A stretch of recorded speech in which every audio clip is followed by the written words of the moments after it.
Everyone, please rise.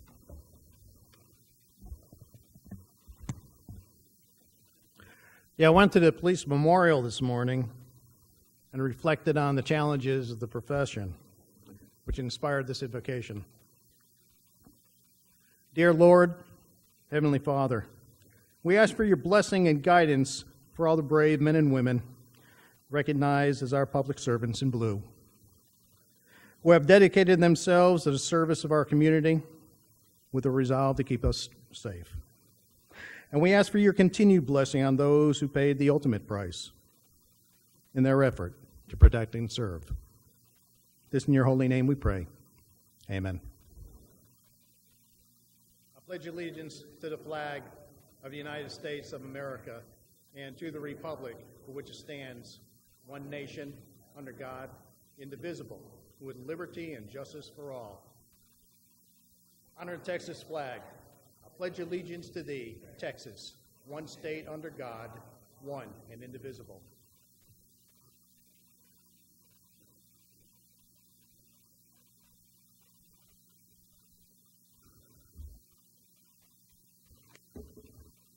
We will have introduction of the fiscal year 2019-2020 Schertz Sweetheart Court by Ms. Spence.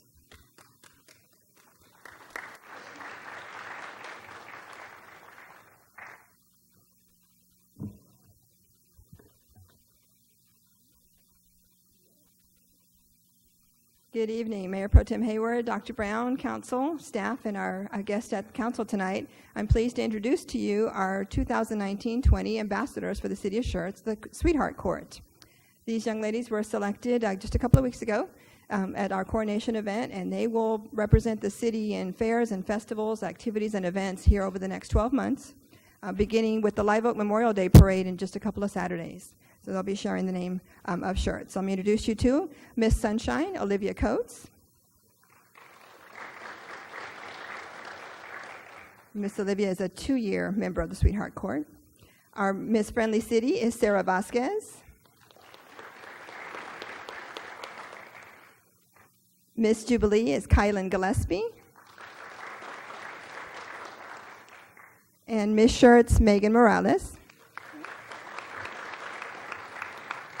who is also a 2-year member of the court, and she has some words for you.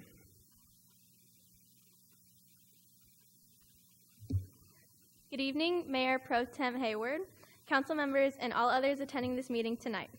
My name is Megan Morales, and I am serving as your 2019-2020 Miss Schertz. This previous year, I was awarded the amazing opportunity to serve as Miss Friendly City on the Schertz Sweetheart Court. Before becoming an ambassador, I've never been involved with a program like this, and to be completely honest, I didn't know what to expect. But over time, I discovered the amazing opportunities this program gave me. I had the pleasure of meeting young children and getting to tell them all about being a princess. I got to ride on the pretty floats and have the experience of a lifetime. But most importantly, I helped my community and volunteered where it was needed. I was able to make a difference in my city and create so many memories. I've made some great friends along the way, and I've met some amazing people as well. Today, I'm standing here with the rest of my court, and I cannot begin to express how blessed I am to be a part of this court this year. I moved to Schertz when I was 8 years old, and let's just say I wouldn't have it any other way. Although we're growing as a city, I still feel the same small town feeling, and I love how we have that about our community. The many activities we host have inspired me to create my own community service project. As Ms. Schertz, I would like to host a 2.5K walk for the benefit of the Boys and Girls Club of America. This organization helps young children and teens to accomplish their goals and expand their horizons. With the generation among us now, I believe this program is perfect to not only let us help them, but also to get them the help that they need. This walk will be open to the public and provide many opportunities to become involved. Any support we can offer this organization will be much appreciated. With this and many more projects to come, I hope to make a difference in this city and spread the positivity that the Sweetheart Court can bring. Together, we have the power to make an impact that will last a lifetime and hopefully change the future for the better. Thank you for your time. I hope you all have a blessed evening. Thank you and congrats.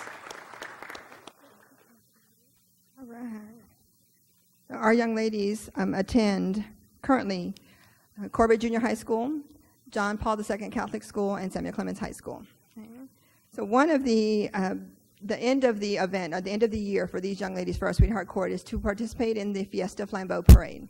And this year, our girls, Megan and Olivia, were able, as last year's court members, participated in that parade as well.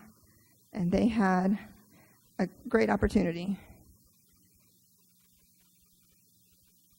A part of the Flambeau is a Fiesta medal, and Fiesta medals are all the rage when it comes to this event. And so we enlist the help of the young ladies to design the medal based on the theme for the parade. 2019, the parade theme was Reflections of Music Past. So when the 1819 court got together, they decided that a jukebox would be ideal to have for the medal. So this was created along the way. And then once the medal is created, we reach out to our facility services team to help us make sure we get the float ready. We have two options when it comes to preparing the float. We can take it to a local company and let them refurbish it and fix it up for us. This year, after talking with our facility services team, they decided that they wanted to do it themselves. One of the things, so the photo on there is the 2018-19 float that we had. This is what it looked like before.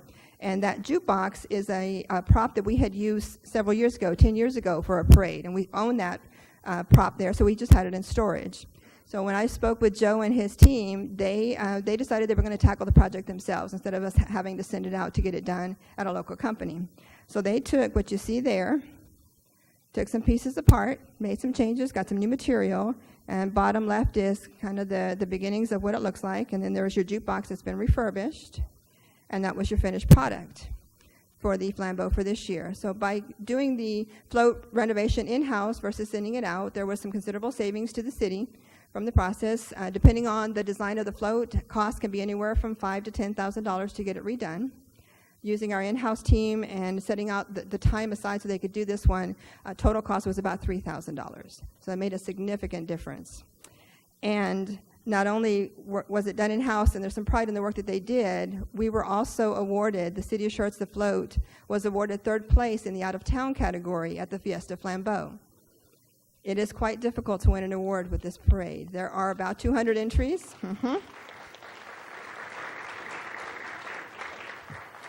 There are about 200 entries in the parade. A lot of out-of-town floats will come in, a lot of groups and activities, and so this is only the second time in 10 years that the city's placed in this parade. So we're quite pleased with the result we have, and a lot of it goes to the work that was done by our facility services team in making this fit that theme perfectly, and so that way the Flambeau Association noticed that as well too. And so we have for you the third place plaque.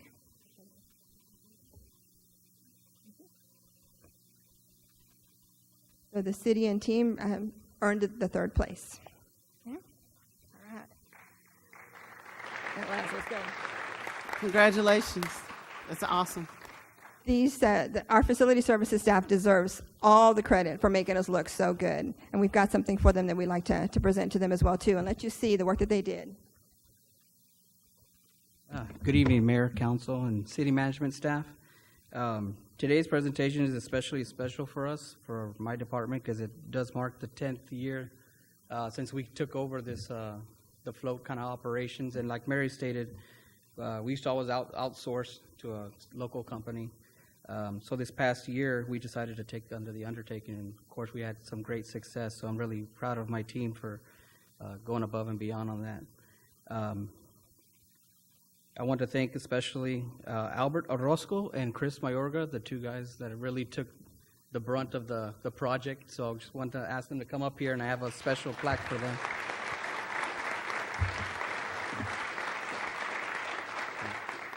This is a photo that was taken from the Fiesta Flambeau, so it's just a small token of appreciation, so to kind of remember their great work and their efforts in making the city look really good.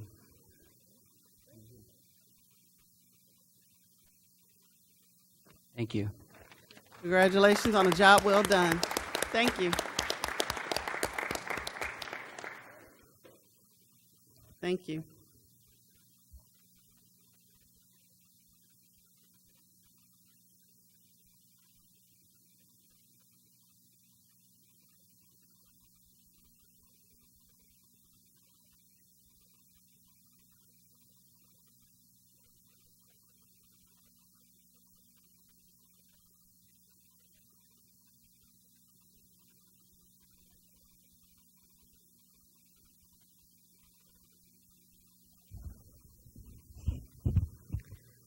I'll be reading the proclamation of the National Police Week.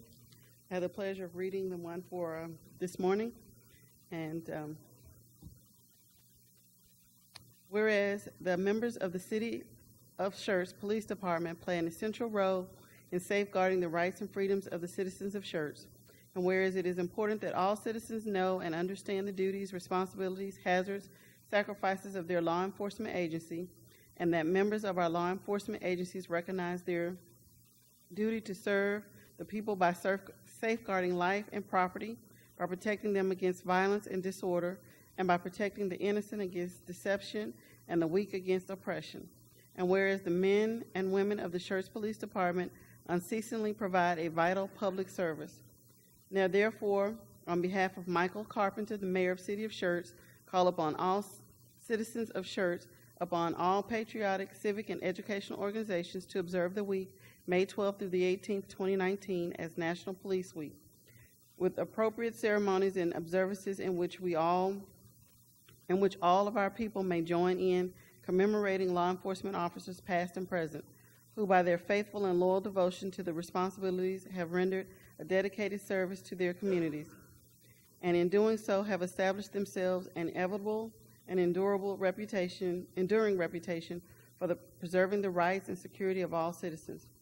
I further call upon all citizens of Schertz to observe May 14th, 2019 as National Peace Officers Memorial Day, to honor those officers who through their courageous deeds, have made the ultimate sacrifice in their service to their community and have become disabled in performance of duty, and let us recognize and pay respect to the survivors of our fallen heroes. In witness thereof, I have hereunto set my hand on the 14th day of May and caused the seal of the Schertz to be affixed. I just want to say thanks to the police department for doing their job and being courageous and knowing that every single day you put that uniform on for us and to protect us.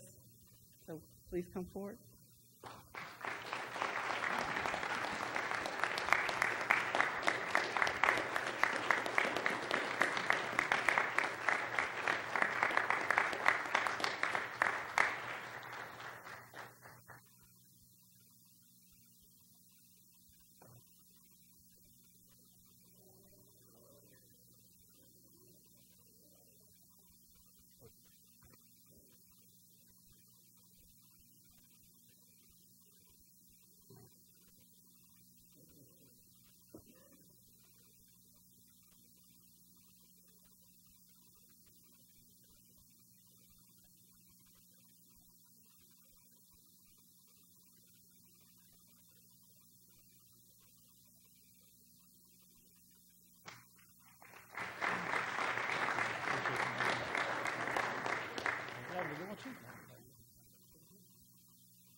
Thank you. I've got it tonight. This Friday, May 17th, there's a ribbon cutting for Brazilian Top Team Schertz. That's at 1 p.m. on Friday, 1420 Schertz Parkway, Suite 100. They are a martial arts school, Brazilian Jiu-Jitsu Academy, and they offer classes for ages 3 and up, and there will be light refreshments. Tuesday, May 21st, we will not meet here. We will have the council on the go. Starts at 6:30 p.m. Laura Ingalls Wilder Intermediate, 806 Savannah Drive. Thursday, May 23rd, the EMS Annual Awards Banquet, 6 p.m. At the Civic Center. Friday, May 24th, Parks is doing the Float and Flick movies in the park at Pickerel Park Pool. They will be showing Max. Movie begins at sundown, and again, you want to get your tickets in advance because capacity of the pool is limited. Sunday, May 26th is the EMS open house from 11 a.m. to 4 p.m. That's at the community center. It's open to the public, and they're going to be teaching CPR in 10 minutes. They'll also have an ambulance and the ambus there for demos. Monday, May 27th, the city offices will be closed in observance of Memorial Day. And then Tuesday, May 28th, we will have council back here at 6 p.m. in council chambers. Thank you. Any announcements or recognitions, Dr. Brown? Just one tonight. We have our new Assistant City Manager present, Charles Kelm, and we just want to welcome him. I will do a more formal introduction of him at the next council meeting. Thank you. I have no announcements, so we'll do hearing of the residents. And we have Mark Roberts.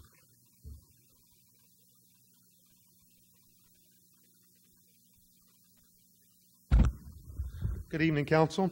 Sorry, I came from the gym and I forgot to take a belt to the gym. So just going to go over a quick timeline of events on some things. And I'm going to start July the 2nd, 2018, and this is in regards to the project, the development project I'm trying to do on 1103.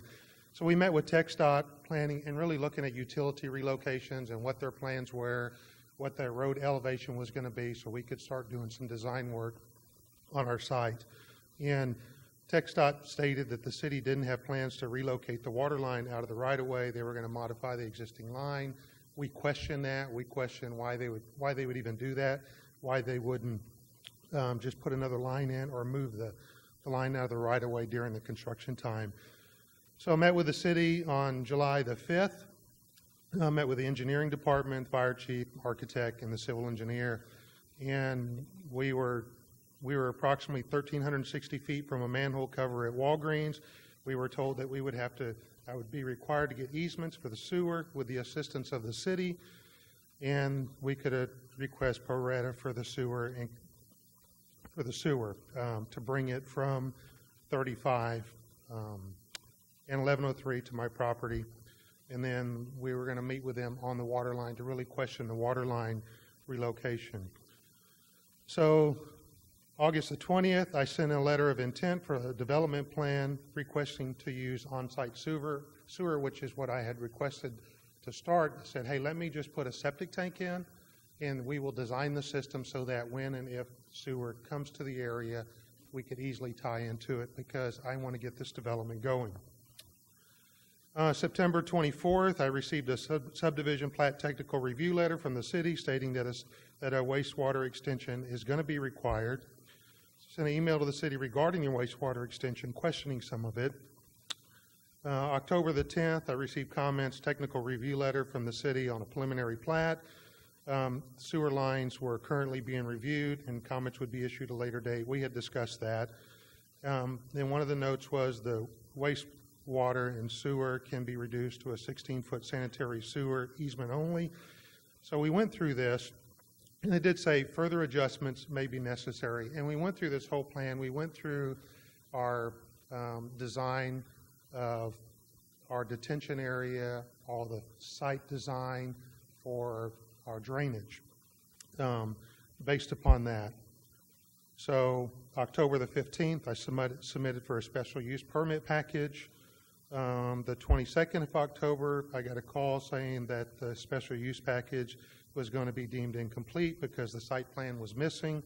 I questioned what we must go through, if we must go through the full site plan, do all the engineering, all the drainage, all that study, and we couldn't finalize that until we got answers on the sewer. So that got rejected. So December, I requested a waiver for on-site sewer. I was granted a waiver December the 14th. But this is why that's important. That was 6 months wasted on that project for sewer, and it's really coming into play now. So I still couldn't finalize a complete site plan because of that. We finally got that. So we went back and redid our plan, hired the sewer guy to design the sewer system. February the 6th, submitted updated development letter of intent with all the sewer waiver information as well as a development application. Received a letter from the city on the 12th of February. They received the application, would start the review process. The 28th, received the first set of SUP review comments. There were very few comments on that. Received the site plan review comments.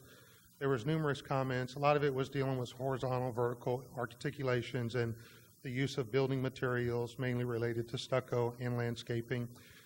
And with a note that now the 16-foot sewer that we had agreed to before needed to be increased to a 25-foot sewer, and we had already redeveloped and we had changed our detention from our earthen detention to a concrete vertical wall detention.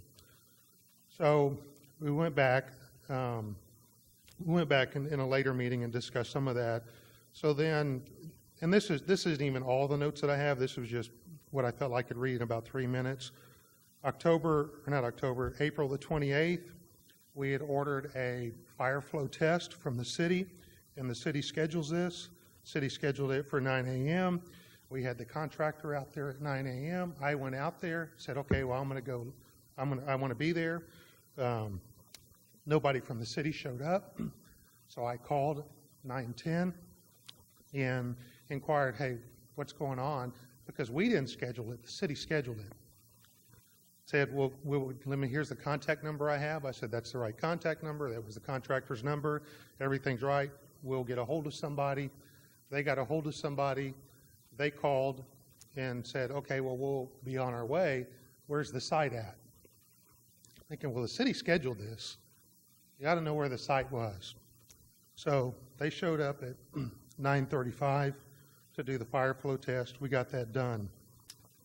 So then we met with the planning department. We had a meeting, city council members, planning department, the chamber, on May the 3rd to go over some of these issues and to talk about it.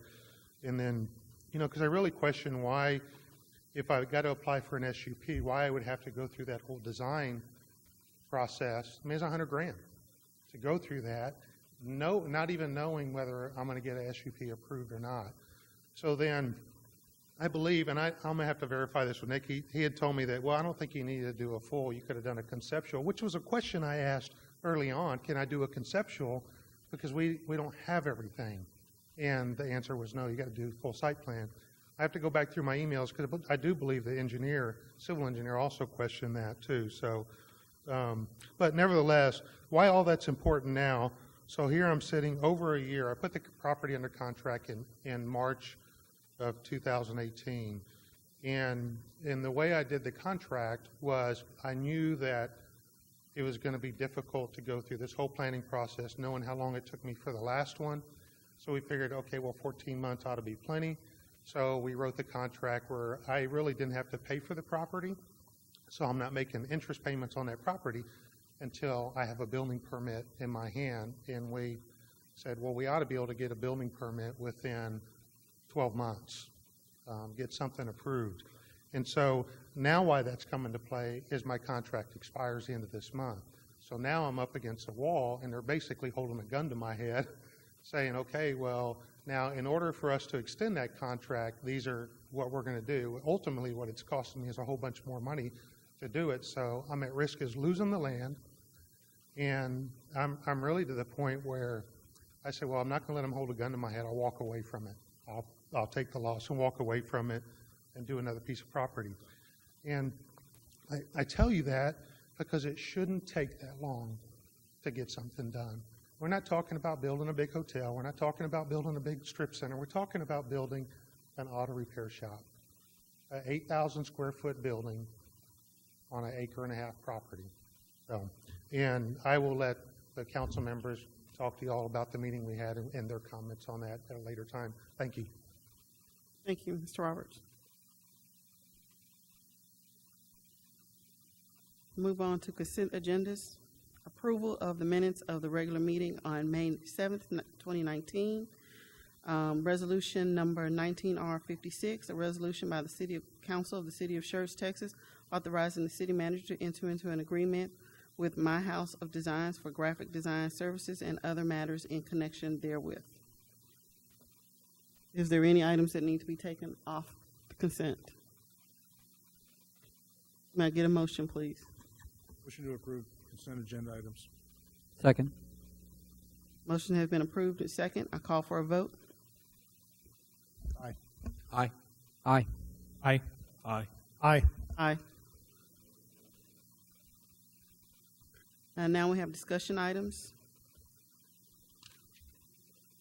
A resolution by the City Council of the City of Schertz, Texas, authorizing the city to engage Norton Rose Fulbright USP LLP as bond counsel and other matters in connection therewith. Mr. Walters. Good evening, Mayor Pro Tem and Council, City Management. Tonight, what we have before you is authorization by Council to officially engage Norton Rose Fulbright as the city's bond counsel. We've been using them for a number of years on all of our bond issuances. They do a great job making sure all of the language is formatted correctly, that the items going on the bonds are actually legal as far as the state statute requirements go, and making sure all the correct forms and files are filed with the state comptroller and the federal government as needed. We also have Jeff Kuhn here tonight, who is this representative from our, Norton Rose Fulbright that is our bond counsel. And what we're asking council tonight is to officially designate them as the bond counsel for the city of Schertz. Any questions from council, concerns? No, ma'am. Madam Pro Tem, I Mr. move that Edwards. the City Council approve the engagement agreement for bond counsel services. Second. Have a motion and a second, and we'll call for the vote. Aye. Aye. Aye. Aye. Aye. Aye. Aye.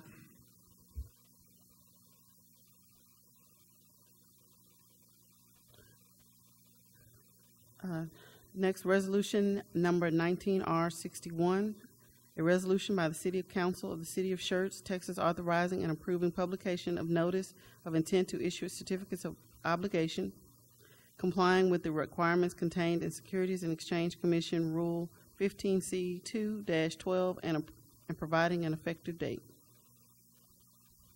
Mr. Walters. So now that we have a bond counsel, you just renewed the company that makes us write and read those very long bond captions. So you have that to look forward to going forward. What we have tonight before council is the notice of intent for a certificate of obligation 2019 series. So certificates of obligation can be issued directly by council for infrastructure improvements. We must publish the intent to issue to give time for citizens to protest. If they turn in a protest before the due date, the bonds will go into the general election instead of being automatically up for issuance. So the general timeline is what we're looking for. Tonight, staff is asking for council to approve the notice of intent. That notice will be published on the newspaper on May 22nd and May 29th. July 23rd, the council meeting is where we'll bring the bond bids to council to award a final bond sale. And then August 21st would be the earliest we could actually receive the proceeds of those bonds and start on those projects. What we're proposing is just over $3 million for street projects, $1.2 million to replace our aerial fire engine, and then $3.675 million for sewer improvement project to help CCMA take over for the Northcliffe area. The total bond issue will be $7,925,000, but $4,250,000 of that will be in the general fund. The $3.675 will be in the water and sewer fund. Tax rate and fee applications. These amounts were calculated and projected to be no tax rate increase and not require a further increase in the sewer fees more than what was already proposed in the 5-year plan. So this is within the projections that we've been using the past few years. And we have Andrew Friedman and Mark McCliney from SAMCO, who is the financial advisors to help the city issue bonds. Again, tonight what we're looking for is council to just approve to publish the notice of intent. At the time of the sale or any other time between there, council can come back and actually stop the sale of the bonds or or stop the whole process. So by approving tonight, you will not get or lock in the city to actually issuing these bonds. Questions? I have a couple of questions. Actually, one specific one. An aerial fire engine and a ladder fire engine. You said that one is at its useful end. Are we going to an aerial versus a ladder, Kate? Are we replacing or getting something new, a new piece of equipment?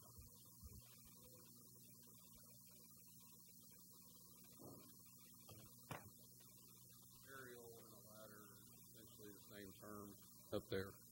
That one's a platform. It just means it has a bucket on the front that you can put people into, as well as have large diameter water flow out of that as well, but essentially the same term.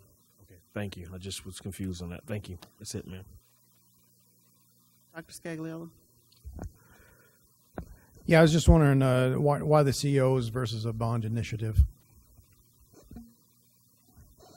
Generally for infrastructure projects, including repair replacement, we've in the past taken in the council as a certificate of obligation, but that is up to council whether or not we continue that practice or take it up for the vote. Okay, but residents still have the option of protesting if they find something wrong, and then it would be put on a ballot. Is that the way the system works? Yes, sir. Good. Okay, here's a problem. I see the 3.6 some odd million for the sewer system improvements. Sounds benign enough. You know, fixing problems is really easy. Fixing problems so you don't create other problems. That's the real challenge.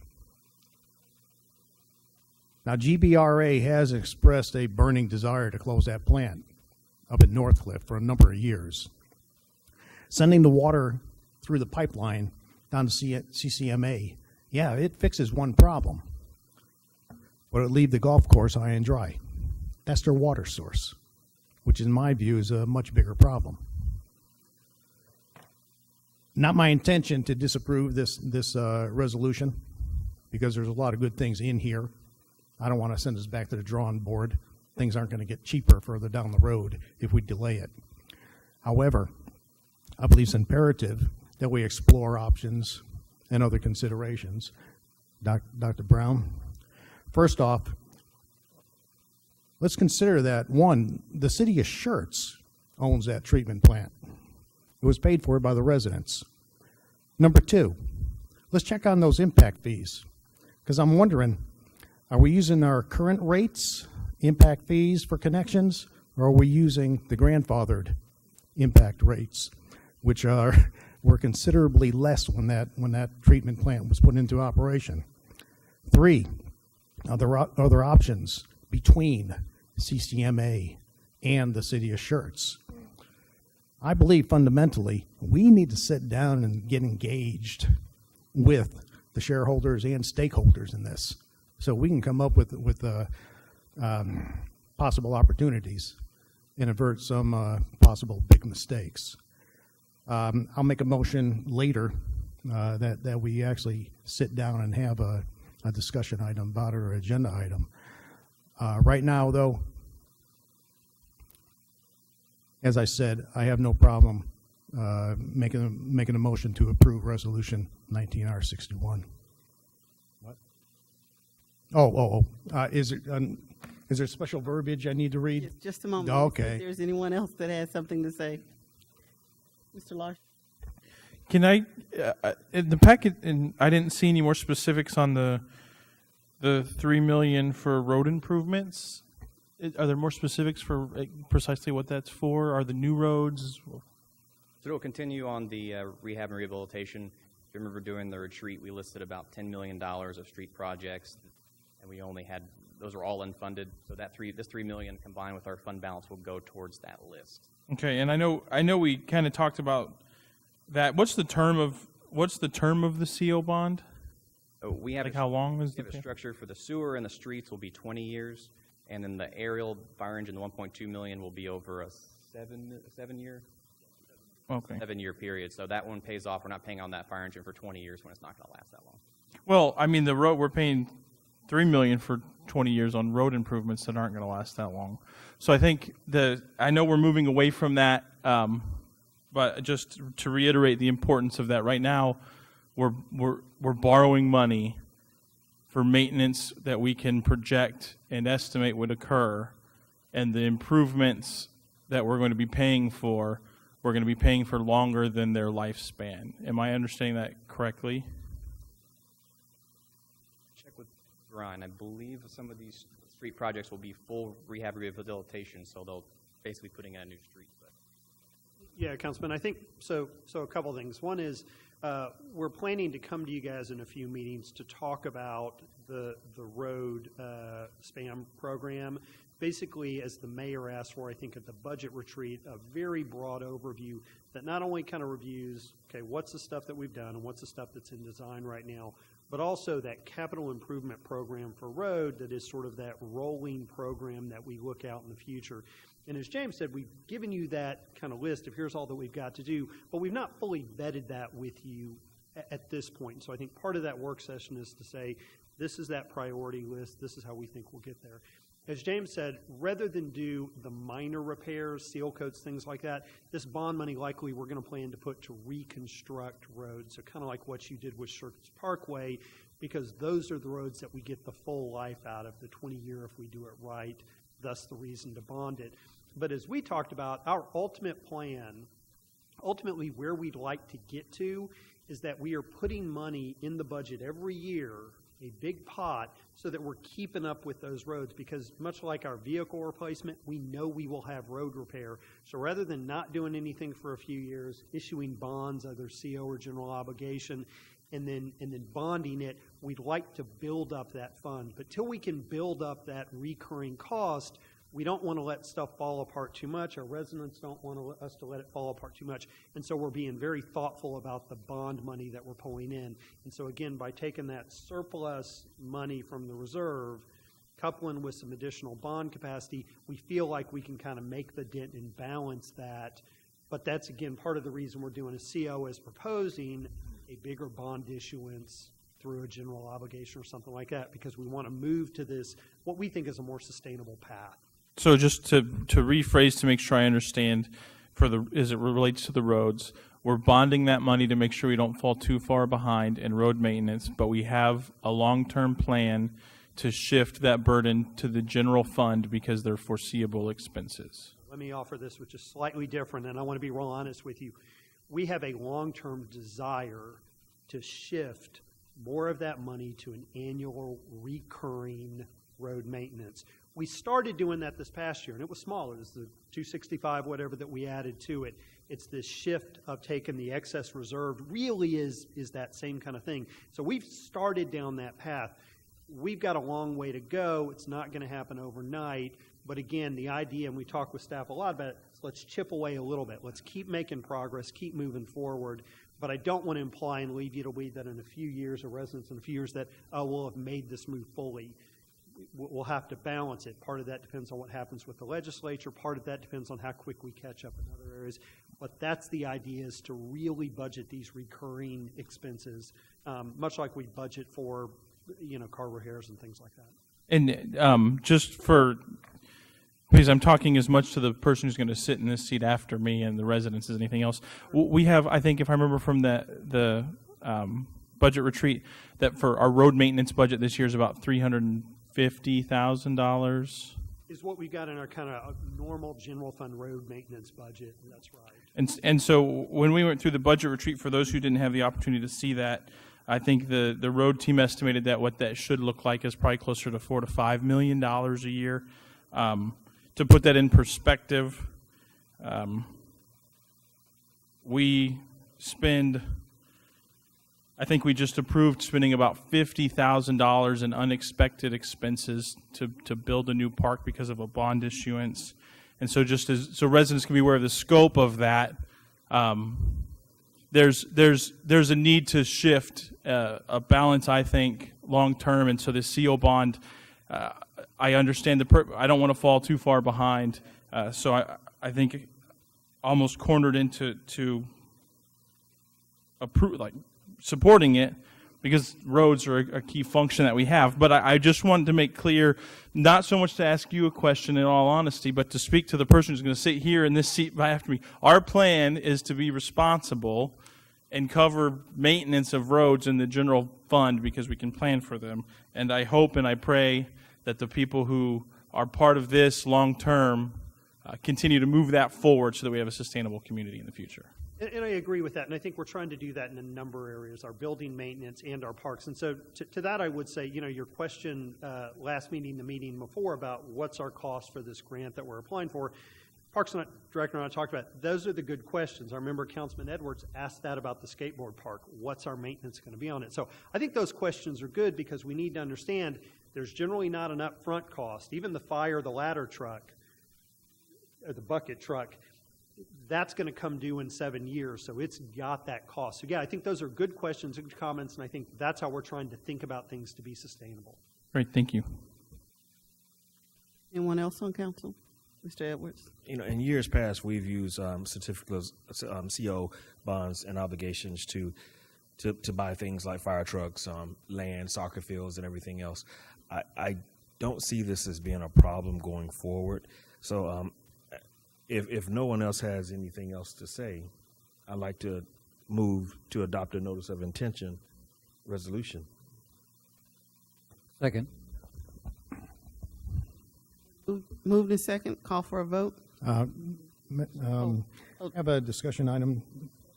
Sorry. Go ahead. Yeah, well, we do have our bond counsel here, so I guess that's fortunate. Biggest question I have is how binding is this intention? Specifically the verbiage that we're using here. Can the dollar amounts and the project strategies be changed as we move further down the line? For the record, I'm Jeff Koo in Norton Rose Fulbright. Welcome, Mr. Brown. It's nice to see you again. The answer to your question is, under state law, the CO Act, once the notice of intention is adopted, it locks in the not-to-exceed principal amount. There's nothing in this document that ties a specific dollar amount to any one of the projects except what staff has presented. The council is scheduled to meet on July 23rd. Rather than a protest under state law, they have to file a petition. It has to be signed by 5% of the qualified voters of the city. Receive that petition prior to July 23rd. If there's no petition presented, then the city council at that time would consider an ordinance selling the certificates of obligation. They certainly have the opportunity not to sell. Now, the financial advisors will tell you we're planning on a competitive sale on July 23rd. So if there's any doubt that you want to move forward, rather than going forward and telling the market you're going to sell certificates of obligation on the 23rd, you should stop that process, not going out to the market, get bidders come in, submit bids, and then on July 23rd said, we changed our mind, we don't want to do that. That's historical. I've had the privilege and honor of being the bond counsel for 34 years.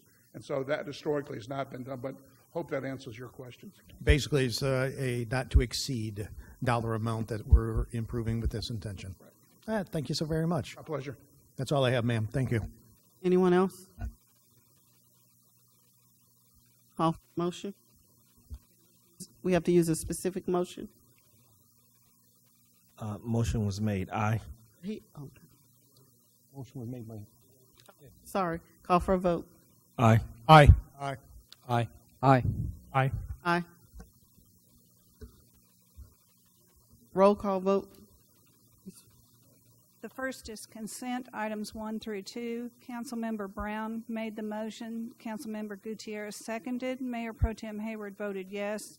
Councilmembers Davis, Gutierrez, Larson, Edwards, Scagliola, and Brown voted yes. Motion passed.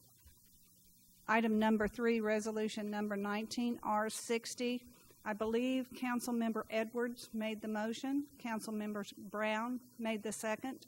Mayor Pro Tem voted yes. Hayward voted yes. Council members Davis, Gutierrez, Larson, Edwards, Scagliola, and Brown voted yes. Motion passed.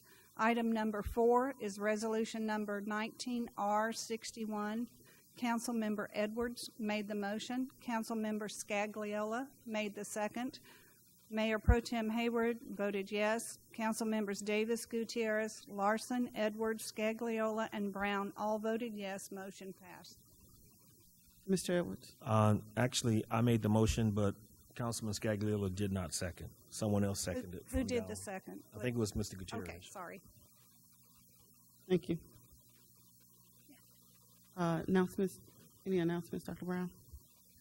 I just want to say that I found the ceremony this morning for Police Memorial Ceremony to be very moving, and really appreciate all the work that the police department put into the ceremony, and I just thought it was a very appropriate thing to do. Any requests by council for agenda items? I don't know if this needs to be an agenda item or if we just need to have a sit down with the powers that be, the stakeholders and the shareholders, to discuss the closing of the GBRA plant. Dr. Brown, I'll leave it up to you. Okay. Announcements by council?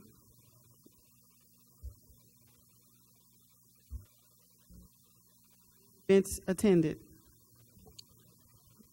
Yes, I had attended the meeting for the Schertz Housing Authority last night. No issues. Mr. Gutierrez? Yeah, several activities that I attended this past week. Attended the ribbon cutting for the Southwest Texas Radiology Imaging Center. Also attended the Manufacturers Expo at the Freeman Coliseum. Appreciate our local manufacturers that participated. And kudos to our local staff for promoting our city as a great place to relocate and when they're considering relocation. Attended the webinar regarding the legislative updates. Also attended the NEP luncheon. Had a great time serving as serving the platinum sponsors at the Guadalupe Children's Advocacy Center, the Purse Bingo. And congrats to our mayor for winning a purse at Purse Bingo. I'm sure Missy is very happy about that. Read the nursing, it was also nursing week, and I had the privilege to read the proclamation at the Silver Tree Rehab Center. Stopped by the Employee Health Expo. Thanks to the establishments who participated, and a special thanks to our HR for putting it together. And also attended the Police Memorial Ceremony. Thanks to all the Blue for serving and protecting our community. That's all. Mr. Larson? Mr. Edwards? Yeah, I had the ability to go by and visit the Silver Tree Nursing Home for the proclamation as well, guys. When we're young and we're all vital, we're running around, we don't think about things. But once you go into a nursing home and you see what's happening in there and the level of care, and some of the names on the walls, with some of the residents from Schertz, from Deer Creek, from Deer Oak, all those people, I've known for quite some time, but it is very touching when you walk into a facility like that and you see the level of care and the level of expertise that they're giving to those citizens. I just want to say thank you for Shannon for what she's doing over there. So she's doing a great job. And thank you guys for being there as well. Dr. Scagliola? Yeah, I was fortunate to be able to serve at Bingo Night also. It was a great event. Silver Tree, I was there in recognition of our nurses. Also attended the joint police memorial this morning. That's all I have, ma'am. Mr. Brown? A lot of dittos. Thank you, Mr. Brown. I myself attended the opening for the Strike Radiology. It was, they have an awesome imaging MRI machine that I got to see that it was not like your typical MRI machine. It looked like it had more open space and you wouldn't feel as claustrophobic. So that was awesome. I attended the legislative status webinar to get what's going on up in Austin. Some things are kind of interesting. Went to the Northeastern Partnership luncheon. That was a good thing. And then I did serve at the Designer Purse Bingo. I didn't realize how many women they could fit in that building. And it was a pleasure serving, but how people were very particular about where they were going to sit at that event. It was pretty awesome. And I was able to read the proclamation at the police memorial event this morning. It was very moving, well done, and I just wanted to say thanks to the police department for everything they did, and also giving me the pleasure of reading the proclamation. And if there's nothing else, meeting's adjourned. 6:50.